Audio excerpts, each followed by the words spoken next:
Hello दोस्तों, क्या आपको पता है कि कोई भी देश जो है अपनी अर्थव्यवस्था के संचालन के लिए कई प्रकार के टैक्स लगाता है। भारत में 2 प्रकार के टैक्स होते हैं, एक होता है डायरेक्ट टैक्स और एक होता है इनडायरेक्ट टैक्स। डायरेक्ट टैक्स में आता है इनकम टैक्स हो गया, कॉर्पोरेट टैक्स हो गया, कैपिटल गेन टैक्स हो गया, प्रोफेशनल टैक्स हो गया, प्रॉपर्टी टैक्स हो गया। और इनडायरेक्ट टैक्स में हो गया जीएसटी हो गया, वैट हो गया, एक्साइज हो गया, कस्टम हो गया, सिक्योरिटी ट्रांजैक्शन टैक्स हो गया, डिविडेंड यील्ड टैक्स हो गया।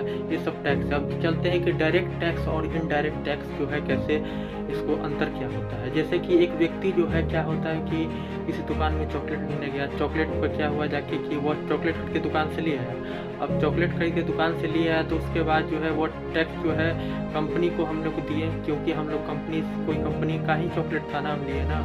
मगर वो चॉकलेट कंपनी जो है सरकार को टैक्स दिया है, तो हम लोग डायरेक्ट इनडायरेक्ट रूप से उस टैक्स को क्या किए जाके सरकार को दिए। ये जो है इनडायरेक्ट टैक्स हुआ। और जो डायरेक्ट टैक्स होता है, जैसे कि आप जो है आप कोई भी प्रॉपर्टी खरीदते हैं, तो प्रॉपर्टी खरीदने के बाद जो है जैसे कि आप लोग ज़मीन का कोई अंश खरीदें जाके, उसके बाद जो उसका रजिस्ट्रेशन करने जाते हैं तो आप उसको टैक्स भरते हैं। ये होता है डायरेक्ट टैक्स। जैसे कि एक और एग्जांपल के रूप में समझते हैं, जैसे कि आप जो है अपना इनकम से जैसे 10 लाख रुपया या 12 लाख रुपया, 20 लाख रुपया अगर महीना आप साल में कमाते हैं, तो साल में कमाने के बाद जो है आप जो है एक लेवल के बाद जो है अधिक पैसा कमाने लगते हैं, तो उस पे सरकार जो है टैक्स लेता है। और उस टैक्स को आप डायरेक्टली